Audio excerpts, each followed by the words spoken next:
Hello and welcome to the Sias du Plessis Show. We're doing things a little bit different today. We're in the spiritual home of Titans cricket. This is the sacred library, and joining me is the South African national women's head coach and former Titans coach, a man who has a long history with this wonderful franchise, Mandla Mashimbyi. Mandla, this is the library where it all happens, isn't it? Yeah, I'll tell you what. I think I've had an interview here. Yeah, this is where you get hired or fired, So luckily I didn't see the other side. Yeah, So, but you were hired in this one, right? yes, I was hired here, I was interviewed here. Yeah, and it was nice to get the call afterward and to get a call from Jacques to say that, listen, I got the job. Yeah. But this is where it all happens. Big shout out, of course, to the Titans for letting us utilize their sacred library here. It's a place that's very close to your heart, and we'll get into that. But I must start off and say congratulations. I know it's been a little while now since you've been appointed as head coach of the women's team, but why the women's team? What was the challenge that really got you fired up and put fire inside you for cricket? Yeah, it's. I remember when the opportunity presented itself, I asked my wife, there's an opportunity for me to work with the ladies, and then she said, how does it make you feel? So I'm like, I'm at peace with it, to be honest. And she said, then we should consider it. And what about the Titans? And I said, I tell you what, I think it's 13 years, 11 years, Yeah. sorry, 11 years with the Titans. I think, sometimes I need to realize that I've overstayed my welcome. I've done well with this franchise. I've won a lot of trophies, both as assistant coach and a head coach as well.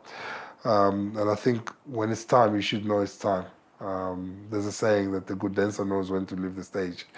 I think for me, what was important was, what is the new challenge for me? And then I saw the ladies' opportunity as a challenge for me that I would like to take on, and also play a part in making a difference in the cricketing life and as human beings as well.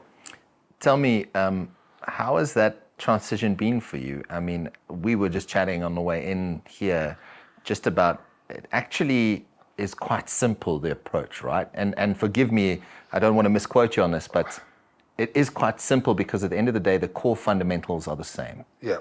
So the things that are constant is the fact that it's cricket, and it's the fact that, it's the same ball, even if it's a different size. They might not have the power that the men have, but as long as they are able to execute to the best of their ability with what they're given and what they have. And this is the type of language that I try and get to them to understand that, we don't have to all be like AB. Yeah. We just need to be effective with what we have. And also, with the women, with the man, you deal with a lot of egos.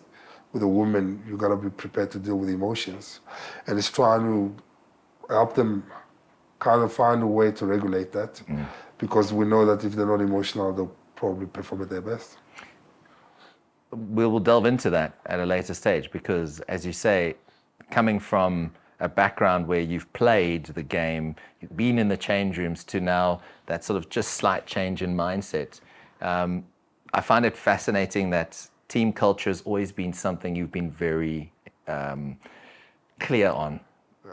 A change room, a franchise, a union, a team can function optimally if they have proper team culture. Yes. You stand by that, right? Yeah, I do. That's why in my whole coaching career, there's a concept that I use, needs versus wants.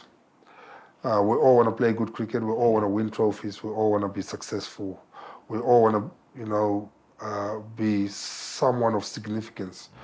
But that's not the most important thing. Just because it's a want, it doesn't make it the important thing.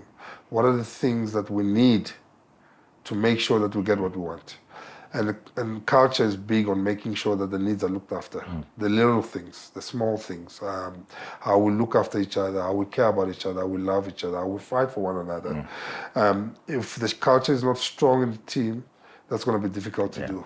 And that's why sometimes you feel that when the culture is lacking,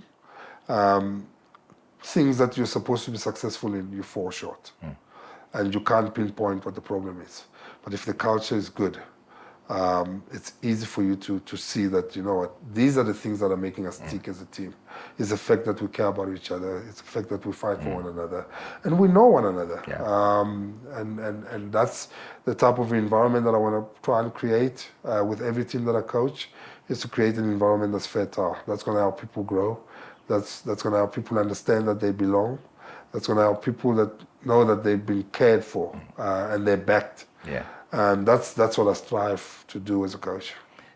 Take me to the first day you walked into the Proteas change room, the women's team, as head coach. There must have been a bit of nerves, right? But there's a clear vision.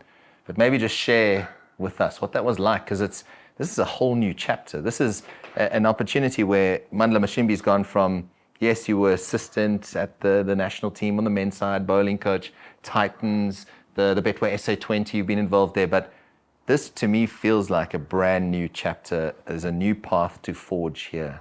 Am I on the right page? No, you are, because, you know, when I walked in, the one thing that I said to myself, Sias, was, I need to be me. These girls need to be introduced to me before I introduce myself to them. They must feel that I'm there. They must know that I care. They must see all these things before I actually even show it to them. And, you know, walking in there the first time, obviously there's this kind of like, ooh, what is he about? You know, can we trust him? All of that. And I was just myself. The same way I spoke then is the same way I speak now. And consistency for me as a coach is very important. And once players pick up that you're a little bit inconsistent in certain things, that's when you lose them. And that was important for me. That first interaction with the players was going to be key in terms of how I carry the vision forward with this team. So the only way I could do it was being myself. Yeah. For them to understand, these are my non-negotiables, these are my do's and don'ts, and this is what I expect from them, and this is what they should expect from me. And I'm going to do everything in my part to make sure that I'm consistent. I'm going to make mistakes. I'm not perfect in any way or form, but I'm going to do everything in my part to make sure that I stay consistent in terms of my behavior, in terms of my mindset, in terms of how I treat them. I'm going to do everything to make sure that I'm fair to everyone. And I think it's important that, because you will always inherit a position. Yeah. I mean, that's how sport works. That's how coaching works. So Hilton did a phenomenal job for 11 years. He was a pioneer in a large way. He's built a foundation. Dylan came in and he's sort of held the fort. There were 2 World Cup final appearances, which is amazing.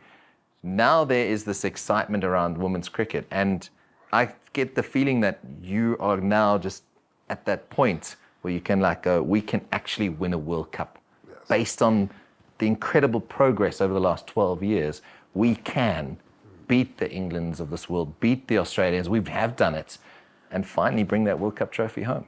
Yeah, that's a beautiful thing about history, because it gives you the opportunity to pick up where the lack is and to pick up where the strong points are. And it's important that you make it known to them that you are good enough based on what they've done before. But what are the things that we need to do to make sure that we cross that line going forward? We've got an opportunity with me now to win 2 World Cups.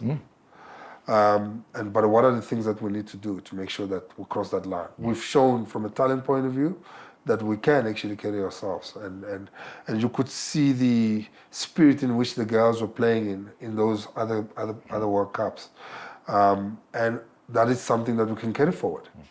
And for me is now we identify the little things that we probably didn't do well, and make sure that we cover those gaps, and that could be basically the game changer for them, to make sure that I actually speak to them even now. Just imagine yourself getting excited on the 5th of November and you're jumping around and we've got the trophy. You don't know where to touch. You don't know who to touch. You're running around and you've hit the last run, or you've bowled the last ball to win the game for the Proteas. And you bring every person in South Africa's dream come alive. You're that person that's responsible for that. And I said to them, this is a thing that you're going to have to think about until to that point. You don't have to believe it, but because you're thinking about it all the time, it becomes part of you. When you're under pressure, then you know why you need to do well under that pressure. So is that visualization a key part in your philosophy? Is to make sure that you see that end goal and you're working towards that end goal?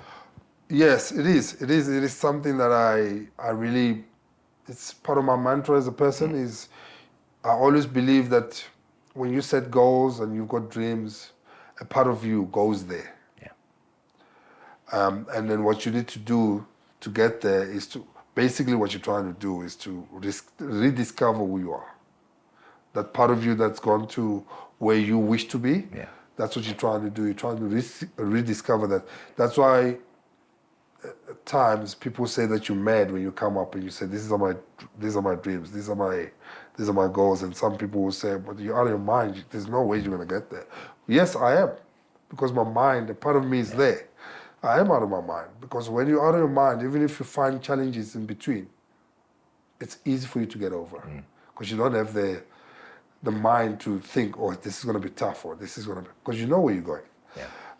And that's why vision for me is very important, is that you need to be able to get there before you get there as a person.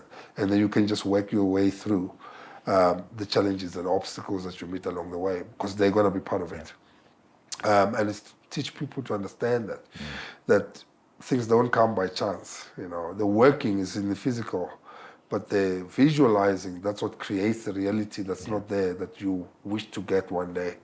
And, you know, the girls, to be honest with you, Sias, I'm very excited. Really, really excited, because there's so much to do. And it's not only the Protea girls, it's also domestically. Yeah. The whole ecosystem. There needs to be a change of mindset, change of how we do things, because, you know, when you've got the Protea players and nobody's pushing them, it doesn't help anybody.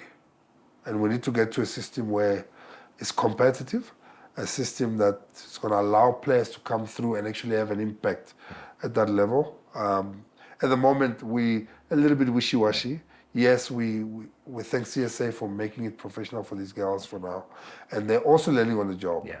And at the camp, I told them, I said, you probably the old structure, if you want to look at it that way, you're the old structure. The girls coming after you will bring the new structure, which will be a little bit more professional. Yeah. So the question I asked them was, what legacy do you want to leave? Yeah. Are you going to leave this structure intact, or are you going to leave it broken? For those ones that are coming to actually make it even better. And that's what it's about. But I think we need to actually really look into how we can get that whole system stronger. World Cup, winning a World Cup, how do you anticipate it will change women's cricket or cricket in South Africa? Because it'll be the first national team to have done it. I mean, obviously it will be a truly special, remarkable achievement. But for you personally, what does that vision then look like? I think what it will do to South African girls, they will see that they can actually, you know, become something in the world. And cricket could be that vehicle that they need for them to become something in the world. And also just to ignite that interest in traditional schools, in the locations, in the townships, to say that, you know what, I can actually do it. You know, I can actually put my head down and do something for my country. It might not be cricket, it might be soccer, but I think from a female point of view, it will tell them that you can actually play sport. You don't have to be an engineer, you don't have to be a doctor all the time to make money or become someone of significance in life. You can actually play sports and become something of significance. And these girls are busy doing it. They, little by little, they spark in the interest from young girls. And there's a lot of young girls coming through. I mean, especially in Northerns, I've seen a lot of young girls who are talented. I'm thinking, wow, the future is bright. We just have to make sure, and for now, that structure stays intact so that they can make it more beautiful when they come into that environment. I know I'm going on about World Cups, and the only reason I'm going on is because you've come so close twice. And for me, like, that means it's possible. Like, it means that you've got through the hard part, and if it wasn't for one or two little things along the way, that narrative changes, and you're a two-time World Cup winner. How do we close that door on not getting over the line? Awareness. Okay. I think playing certain moments in the game very, very well could give us that edge. Team camaraderie, that sense of, I'm doing it for my teammates, I'm doing it for my family, I'm doing it for my country, and just maybe emphasize on that why. When you're in a moment, your why becomes more important than you failing. And I think when we get those things right, we should cross the line, to be honest with you. And I think in terms of talent is seldom a problem. Ability is seldom a problem. Is what goes through between the ears when the pressure's on. When those moments come and we are aware enough to pick where we're at and what we need to do to get where we want to get. And that's going to be big. Yeah. On field and off field is how are we as a team. And I think just with the amount of cricket there is for women today, which is phenomenal to see, those moments, those pressure moments, if it's in WPL, if it's in other tournaments all over the world, if it's in internationals, they're getting exposed to that. Yeah. So it's just a matter of time, from what I've seen. But I do feel like Mandla, like there's an excitement around women's cricket. And, I feel there's a real buzz at the moment. You've got a quality group of players, experiences there. They really are the sort of in control of their destinies, if I can put it that way. Yeah, and I think there's something that we kind of like take for granted, and I've actually mentioned to the girls as well, is winning is a habit. And also when you play your triangular series, your bilateral series, we need to start winning those. Because then we'll understand, because that's where the pressure will happen for these girls. Domestically, yes, 1 or 2 games, but it's not going to be constant. Yeah. But when you're playing at that level and you're playing the bilateral series and you're playing your triangular series and you start winning those series, you start believing in yourself a little bit more. As a team, we start having this confidence that we can't even touch. It's something that we can reflect on, something that we can refer to if the pressure moment comes at the World Cup. And that's why we need to promote this winning mindset. And winning mindset is not outcome-based, really. It's not the fact that we want to win every series. Are we winning those moments that we're supposed to win in the game to make sure that we give ourselves the best chance to win the game? And that's what winning is about. Yeah. If you are outcome-based, you jump loops, and that's where you find yourself in a predicament as a team. Now we need to understand what are the moments. For me, my responsibility as a coach is to point out what those moments might look like in a match, and obviously bring it into the camps, and we do scenarios on those moments and say, okay, so when we fall down in the first 10 overs, what do we do? When we 1 down in the first 10 overs, how do we go about it? What is the mindset that we carry? If we 6 down after 30 overs, do we stretch the game or do we just keep going the way we're going? So it's about creating those scenarios and actually making them understand this is what it's going to take for us to actually cross that line.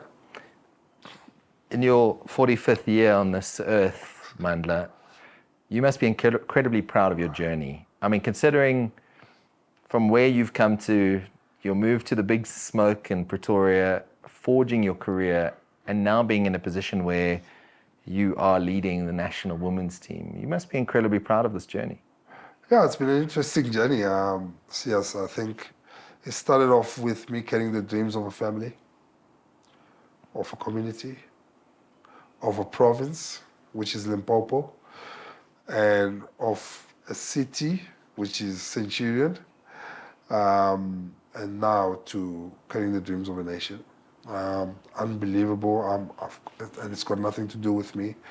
Everything that I have was given to me by God. I was just there to really execute and apply what it is that He wants to push through me. And the one thing that I pride myself in what I do is the fact that He's given me the gift to deal with people and to work with people. You put me in the office now and you say, create this, I'll fail. I'll tell you that now. The one gift that He's given me, which I appreciate, is the fact that I work with people. I need to make sure that I get the best out of people. And I think coaching aligns with that. And it's about getting the best out of people. And yes, I failed at times. I was not successful all the time. I obviously didn't impress every player that I worked with. I've made some players angry, but I think most of them, I think I've helped in some way for them to get where they want to get in life. Because the most important thing for me is if you start creating better people in the team environment, you're creating a better team. Let me ask you this. What makes a great player? You've been fortunate to work with some, the best in the world, right? Yeah. But what are you looking for? Is it something purely the way they hold the bats or deliver the ball, or is it a pressure situation? What do you regard as a great player when you see them? I think great players, the one thing that they do differently to others is the ability to solve problems. Okay. You look at Steve Smith, you look at A.B. de Villiers, you improve by wanting to solve problems because life will give you problems all the time. Cricket will definitely give you problems all the time. And if you're not able to solve problems as a player, you will stagnate. But if you are a player that's got the hunger to look for problems at times and actually solve them, and the problems that you look for as a player are within you, the problems that you get are from opponents. And if you're that type of player, you'll constantly, your best player average is what, 60? So 40% of the time you're failing. Yeah. So, which means that 60% of the time you're solving problems.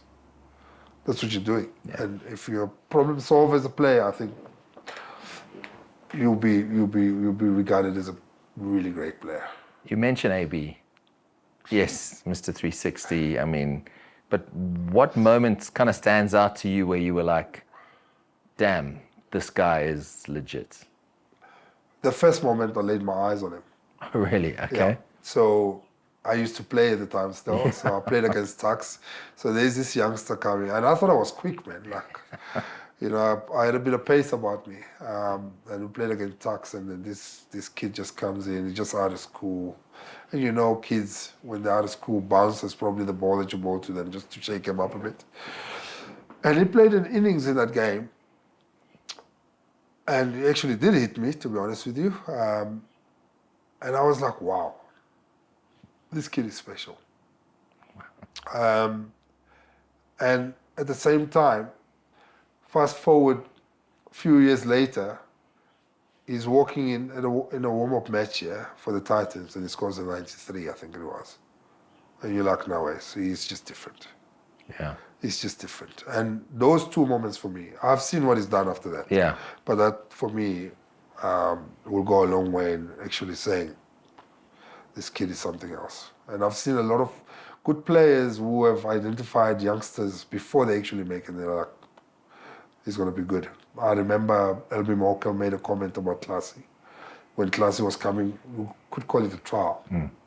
And Elby just said, he's going to be one of the best in the world, this kid. Look at him today. Yeah. If it wasn't for maybe a little niggle here and there, like he is a phenomenal cricketer. Yeah. I remember a conversation he once had with me, and he was worried about his national contract. Yes.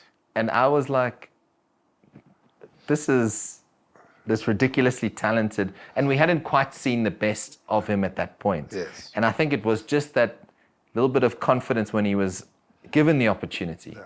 And he's taken it with both hands. It was a tipping point in his career. Yeah. The thing is, when all look like it's going to be bad for you, that's actually where you're going to start moving. Yeah. And it looked like he's going to lose his contract. It looked like his game is going nowhere. And he made that mental switch, came back here for the Titans, worked really hard with the coaches. And sure, he was unstoppable from there, Because obviously when bad things happen sometimes, you've got two choices. Yeah. Is you let it cripple you or you let it motivate you. Yeah. And I think he took motivation out of that situation. And it gave him that hunger to, want to solve his own problems so that he can be able to solve other problems Yeah. going forward. And that's why he's one of the greatest at the moment. Yeah, he's phenomenal. I mean, I'm putting you on the spot here, but who potentially is the greatest you've ever seen, or potentially like just been around, because they carry themselves differently. And my career as a journalist, there's a different like vibe around these guys. It's maybe an aura, maybe it's that confidence, or maybe it's just what they've achieved. But I'm sure you've seen and stood either in the change room or at the nets or on match day and gone like, that's special. Yeah, I mean, I could mention a lot of players that I've been privileged to witness do their thing. I mean, the funny thing about that question, Sias, is that the guys that I've seen do that to me, they didn't necessarily go on and play for South Africa, Okay. and become a world. There's a guy called Blake Snyman. I don't know if you know Yes, him. yeah. I've watched that guy bet, and I was like, no ways. This guy is too good. He's unbelievable. Henry Davids, Yeah. when he's flowing, he's one of the best. I mean, you see it now with the old pups now in India. Legends. Yeah, legends. We won't call them old pups, we'll call them legends. Legends. He's doing what you think. Wow.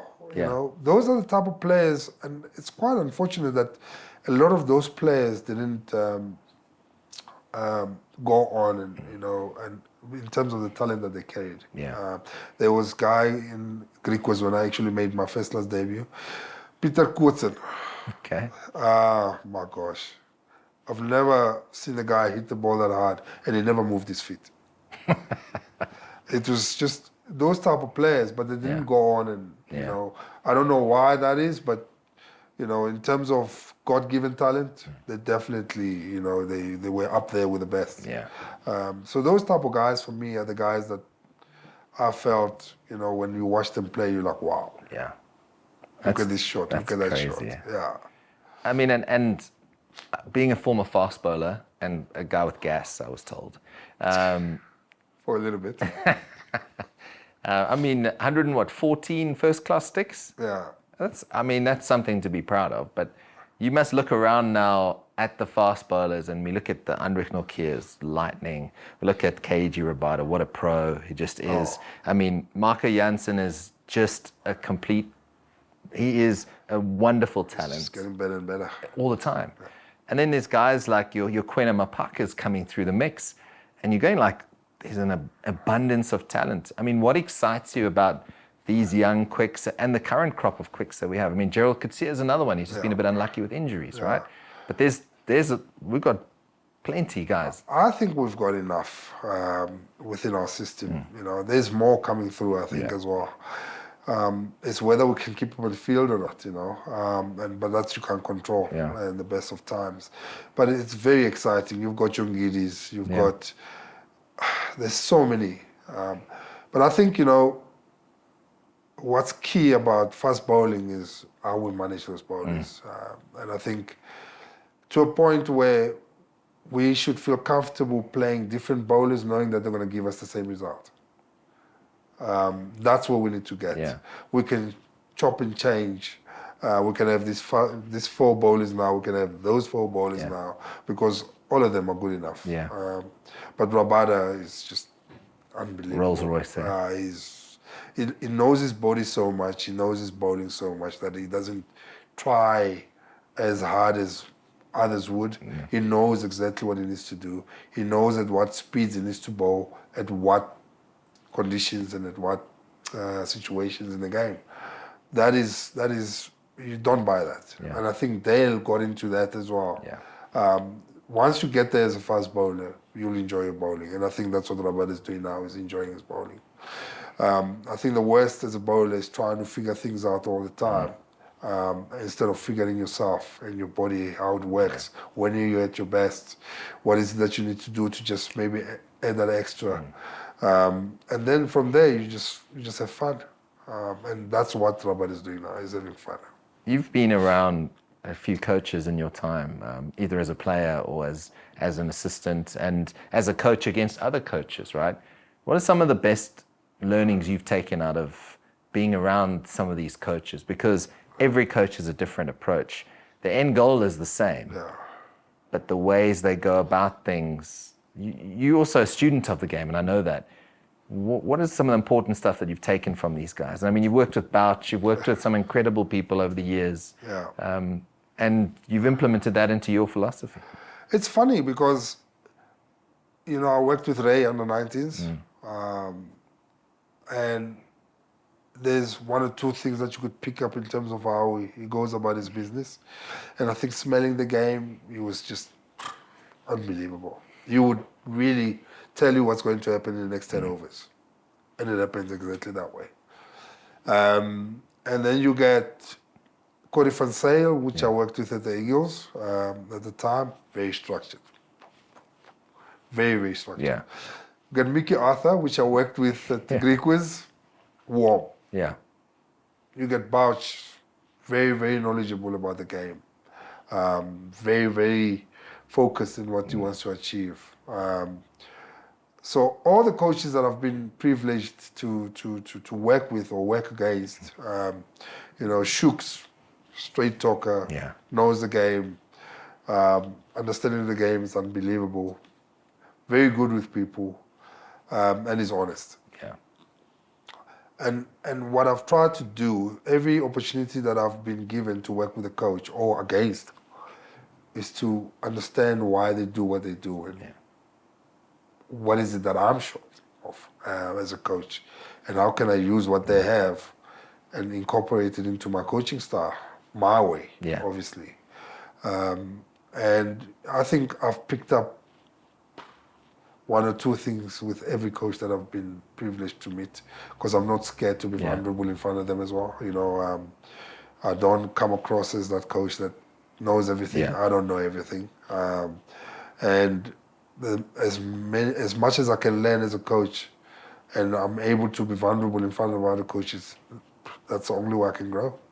And where are you consuming your cricket content? Is it are you watching as much as you can? I mean, obviously you're keeping tabs on where the women are performing in the various things, but where are you consuming most of your cricket? Is it just by taking in and getting a feel for the game? Are you going back on YouTube? I mean, share some of those insights.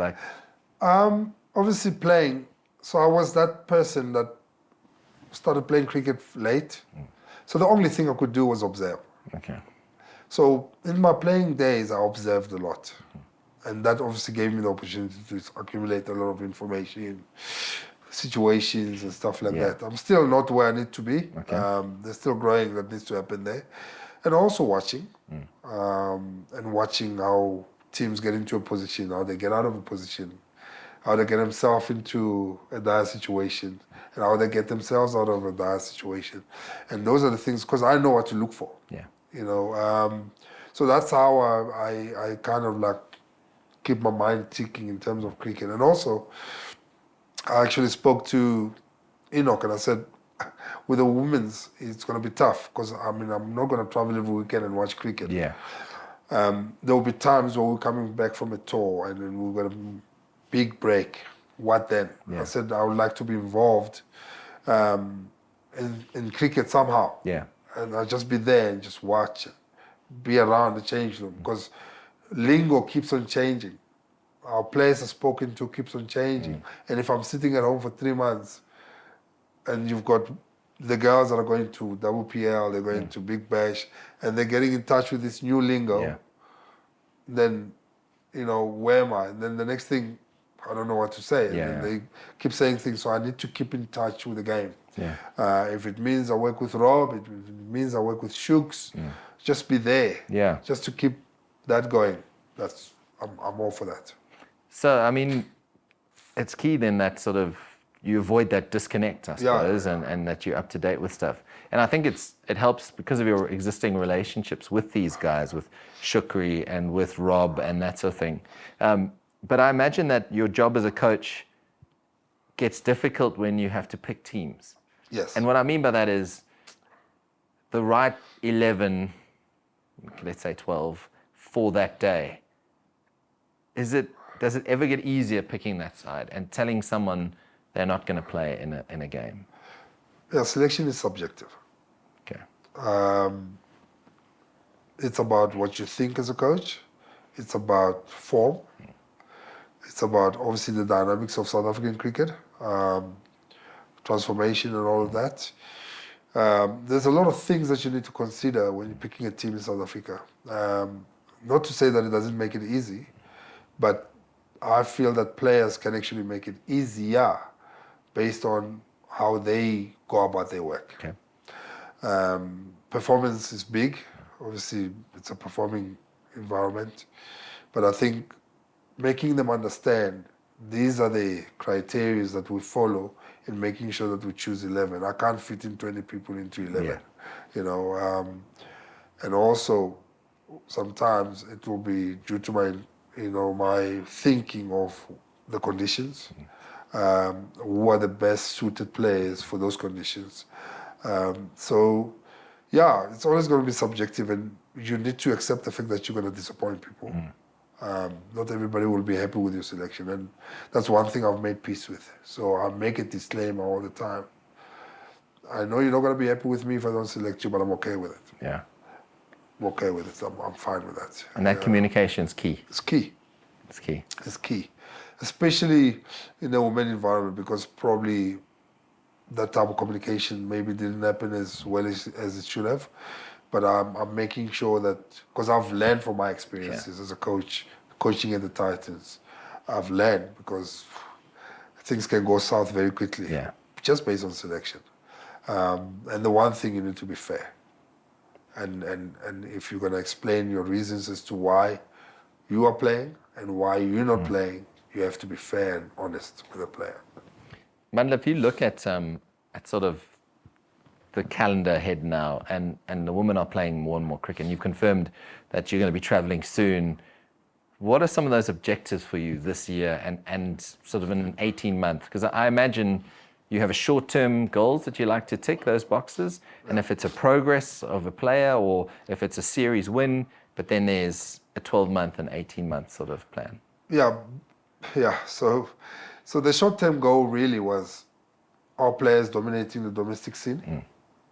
And we've seen rewards already. We've seen a couple of hundreds being scored in the last few weeks.